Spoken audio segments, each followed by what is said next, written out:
अगर आप HB pencil को लंबी लाइन में खींचते चले जाओगे तो वो लाइन 35 मील तक खींची जा सकती है और HB पेंसिल 50,000 प्लस वर्ड्स लिख सकती है। एक सर्वे में ये पता चला कि आदमी अपनी पूरी ज़िंदगी के 2 हफ्ते रेड ट्रैफिक सिग्नल को ग्रीन होने के इंतज़ार में बिता देते हैं। अजवाइन को खाने में इतनी कैलोरी लगती है जितनी अजवाइन में भी नहीं पाई जाती। अमेरिका में क्या होता है कि जब अमेरिका के रेसिडेंट यानी कि मूल निवासी अपने बच्चों का पहला नाम उस चीज़ के नाम पर रखते हैं जिस चीज़ को वो अपने घर से बाहर निकलते ही सबसे पहले देखते हैं। यानी कि जब वो घर से बाहर निकलेंगे तो उन्हें जो भी चीज़ दिख जाएगी वो अपने बच्चे का नाम उसी पे रख देंगे। साउथ अफ्रीका में एक जाति है जिसे मातवी कहते हैं। वो मर चुके लोगों के खोपड़ी का इस्तेमाल करते हैं फुटबॉल खेलने में। क्या आपको पता है कि दुनिया का सबसे पुराना च्युइंगम कितने साल पुराना है? 200 साल, 300 साल, 1000 साल पुराना? नहीं, ये 9000 साल पुराना है।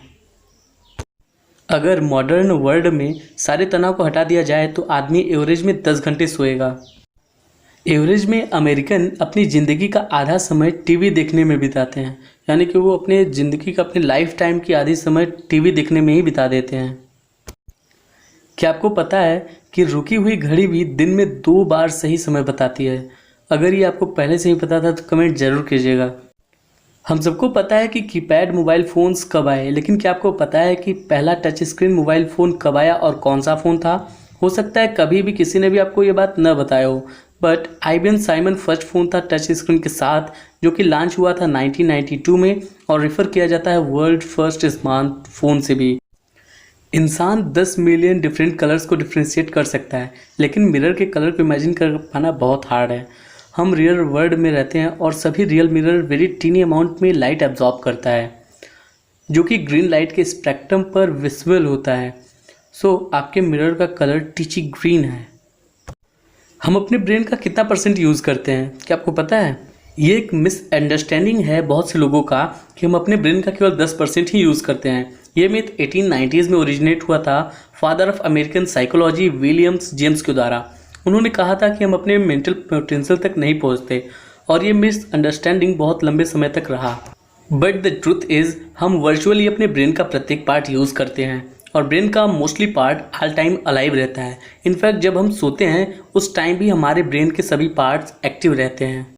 जब हम कंप्यूटर से कोई फाइल डिलीट करते हैं तो वो कहाँ चली जाती हैं? क्या फाइल्स ऐसे ही कहीं चली जाती हैं या किसी ऐसी जगह पर चली जाती हैं जहाँ हम कभी नहीं पहुँच सकते?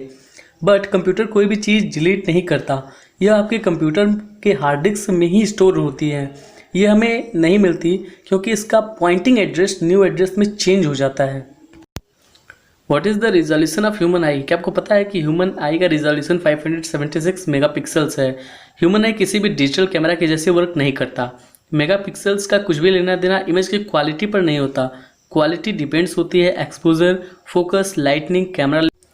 क्या सनलाइट के पास मास होती है? सनलाइट फोटोन से बना हुआ होता है, जिसके कारण जो एरिया शैडो में हो वो लेस वेट करेगा उस एरिया के कंपैरिजन में जो कि सनलाइट में है। सनलाइट जो कि एक दिन में एमिट होती है वो अराउंड 3.7 × 10⁻24 kg होती है। अगर आप किसी परफेक्ट मिरर वाले बॉक्स में सनलाइट को कलेक्ट करोगे तो बॉक्स का मास इंक्रीज हो जाएगा फोटोन की एनर्जी की वजह से। यूनिवर्स का सेंटर कहाँ है? तो इसका सीधा सा सिंपल आंसर है कि एवरीवेयर, हर जगह पर है। यूनिवर्स की शुरुआत बिग बैंग से हुई लगभग 13.7 बिलियन ईयर्स पहले और ये तब से एक्सपेंड हो रहा है। इस एक्सपेंशन की सेंटर हर जगह पर है। ये कोई मायने नहीं रखता कि आप यूनिवर्स में कहाँ हो, सभी चीज़ें सेम रेट से एक्सपेंड हो रही हैं। अगर आप एक पावरफुल टेलीस्कोप से देखोगे तो आप यूनिवर्स के एक्सपेंशन को सभी डायरेक्शन में देख सकते हो। इसका ये मतलब नहीं है कि अर्थ ही इसका सेंटर है। पहले चिकन आया या एग?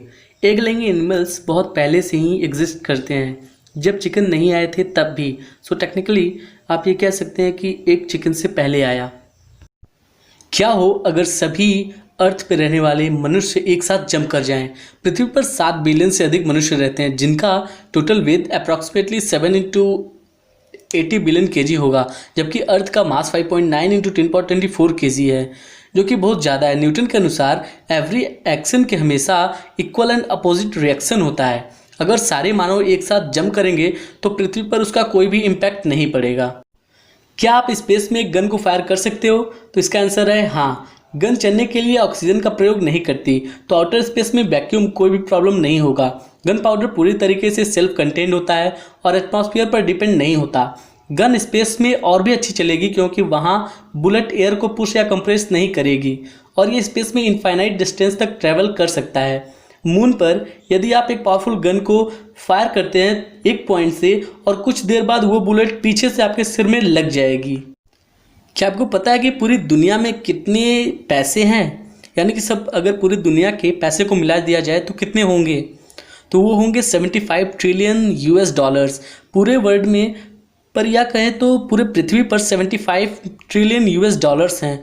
इसमें फन फैक्ट ये है कि लार्ज अमाउंट कैश जला दिया गया था के फाउंडेशन के द्वारा 23 अगस्त 1994 को, जो कि अभी तक का सबसे ज़्यादा कैश जलाए जाने वाला वर्ल्ड रिकॉर्ड है। क्या आपको पता है कि अर्थ की मूल्य या फिर वर्थ कितनी है? तो ये 3 to 4.4 क्वाड्रिलियन पाउंड्स। ग्रिल एफन, जो कि एक एस्ट्रोफिजिक्स से university of California Santa cruise के, उन्होंने एक इक्वेशन दिया था जो आप अभी अपने स्क्रीन पर देख रहे हो। कैलकुलेट करने के बाद प्लेनेट का वर्थ, इसे इवेल्युएट करने के बाद अर्थ का वर्थ अराउंड 3 क्वाड्रिलियन पाउंड्स आया और यह इसे बनाता है मोस्ट एक्सपेंसिव प्लेनेट हमारे यूनिवर्स का। मार्स का वैल्यू 10,000 पाउंड्स है और वहीं वीनस इससे थोड़ी ही कम वर्थ की है। क्या हो अगर अर्थ रोटेट करना स्टॉप कर देगा? तो इसका जाहिर सा आंसर है कि आप मर जाएंगे। इक्वेस्टर पर अर्थ का सरफेस और सभी चीज़ें 465 मीटर पर सेकेंड की स्पीड से रोटेट कर रहा है। ये स्पीड ग्रेजुअली डिक्रीज हो जाएगा यदि आप पोल की तरफ चले जाएंगे। यानी कि अगर आप साउथ या फिर नॉर्थ पोल की तरफ चले जाएंगे तो इसकी स्पीड कम हो जाएगी। जैसे ही अर्थ रोटेट करना स्टॉप किया, पोल को छोड़कर सभी चीज़ें 465 मीटर पर सेकेंड से ही रोटेट करेंगी। आपकी बॉडी ईस्ट में 465 मीटर पर सेकेंड की सुपरसोनिक स्पीड से फ्लाई करेगी। यदि आप इक्वेटर के पास होंगे तो आप केवल पोल्स पर कुछ सेकेंड के लिए सरवाइव करेंगे। जाइंट टी सुनामीज और पानी पोल की तरफ जाना शुरू कर देगी। और हाँ, सबसे इम्पॉर्टेंट थिंग, आप 0.3% अधिक वेट गेन कर लेंगे। क्या टाइम ट्रेवल सच में पॉसिबल है? अभी तक के थियोरीज के अनुसार इससे यह पता चलता है कि आप फ्यूचर में ट्रैवल कर सकते हैं। टेक्निकली हम ऑलरेडी 1 आवर पर आवर के रेट से टाइम में ट्रैवल कर रहे हैं। इसका एक्चुअल क्वेश्चन ये है कि क्या हम इस रेट से स्लोअर या फिर फास्टर ट्रैवल कर सकते हैं? तो ये हो चुका है। रसिया के एक कॉस्मोनॉट सर्गेई क्रिकेलेव ने अपने फ्यूचर में 0.02 सेकेंड ट्रैवल किया था। उन्होंने 803 डेज 9 आवर्स 39 मिनट्स स्पेस में बिताए अर्थ को ऑर्बिट करते हुए। उनकी स्पीड 17,500 माइल्स पर आवर थी। उन्होंने टाइम डायलेशन के इफेक्ट को एक्सपीरियंस किया था।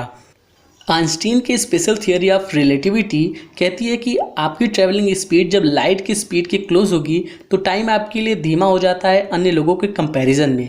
यही कारण है कि जीपीएस सैटेलाइट का क्लॉक अर्थ की क्लॉक से 1 सेकेंड के 7 मिलियंथ डेली तेज चलता है। पैराशूट, जो कि अपने समय का सबसे स्मार्टेस्ट इन्वेंशन था, तो इससे हजारों मौतें क्यों हुई और कैसे हुई? क्या वजह थी कि इसके इन्वेंटर जो इसको एक बार टेस्ट करता था वो दोबारा इसके इन्वेंशन को आगे नहीं बढ़ा सकता था? तो इसका सीधा सा यही कारण है कि इसके इन्वेंटर इसको टेस्ट करने के दौरान मर जाते थे और जो सफल इन्वेंटर हुआ उसने पैराशूट का निर्माण किया। तो आपको ये फैक्ट्स कैसे लगे हमें कमेंट जरूर कीजिएगा। और अगर अभी तक आपने चैनल को सब्सक्राइब नहीं किया है तो चैनल को सब्सक्राइब करके बेल आइकन को प्रेस कर दिए ताकि हमारे और आने वाले वीडियोस ऐसे ही आपको सबसे पहले मिल जाए। चैनल को सब्सक्राइब करने के लिए सिंपली आपको सब्सक्राइब बटन पे प्रेस कर देना है और बेल आइकन को ऑल पे सेलेक्ट कर देना है और वीडियो को लाइक कर देना है। और ये वीडियो आपको कैसी लगी कमेंट करना नहीं भूलिएगा और वीडियो को ज़्यादा से ज़्यादा शेयर जरूर कीजिएगा। मैं इस सीरीज़ का दूसरा वीडियो बहुत जल्द ही लाऊंगा, तो आप प्लीज़ चैनल को सब्सक्राइब करना नहीं भूलिएगा।